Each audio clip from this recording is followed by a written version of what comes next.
Un cœur endurci. L'endurcissement est la pire chose qui puisse arriver à un homme, car ce dernier reste insensible à la miséricorde de Dieu et rien en lui-même, ni la pire des souffrances, ne peut l'amener à craindre Dieu. Or, la crainte de Dieu est le commencement de la sagesse. Psaume 111, verset 10. Elle permet aussi de haïr le mal. Voir Proverbe 8, verset 13. Selon l'apôtre Paul, les gens aux cœurs endurcis ont l'intelligence obscurcie. Ils sont étrangers à la vie de Dieu, à cause de l'ignorance qui est en eux, à cause de l'endurcissement de leur cœur, et ayant perdu tout sentiment, ils se livrent à la dissolution. Voir Éphésiens 4, 18 à 19. Dans l'Apocalypse, on voit par exemple que lorsque l'ordre est donné aux anges de verser sur la terre les 7 coupes de la colère de Dieu, des hommes aux cœurs endurcis ne font que maudire Dieu au lieu d'implorer sa miséricorde. Il est écrit: le 4e versa sa coupe sur le soleil, et il lui fut donné de brûler les hommes par le feu. Et les hommes furent brûlés par une grande chaleur, et ils blasphémèrent le nom du Dieu qui a l'autorité sur ces fléaux, c'est-à-dire le pouvoir de mettre fin à leur souffrance. Et ils ne se repentirent pas pour lui donner gloire. Les hommes se mordaient la langue de douleur, et ils blasphémèrent le Dieu du ciel. Apocalypse 16, 8 à 11. Les endurcis peuvent être religieux, mais leur religion est pour leur propre gloire et non celle de Christ.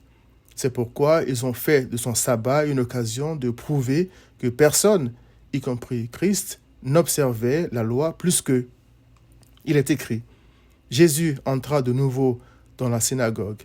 Il s'y trouvait un homme qui avait la main sèche. Ils, c'est-à-dire les pharisiens, les juifs, observaient Jésus pour voir s'il le guérirait le jour du sabbat.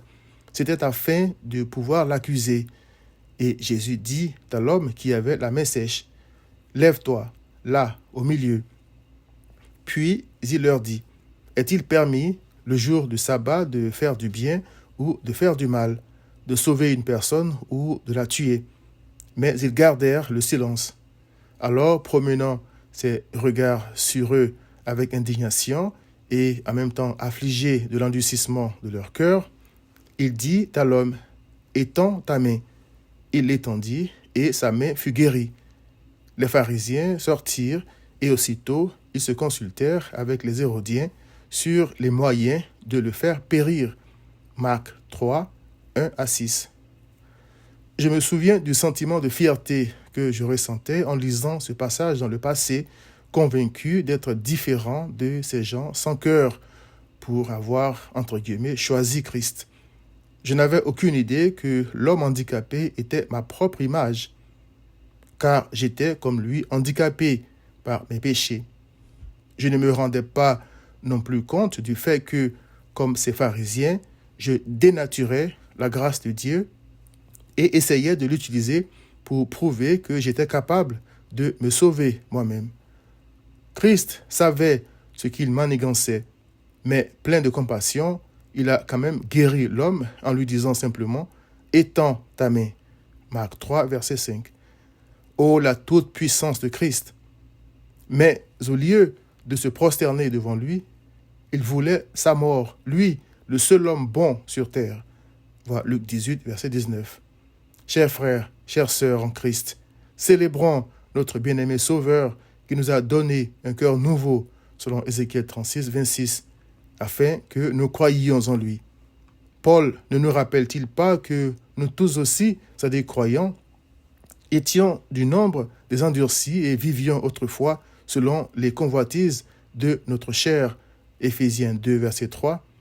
Puisse le Seigneur te faire grâce, cher ami, qui est encore insensible à sa bonté et à son appel. Pendant que tu respires encore son oxygène, viens à Christ.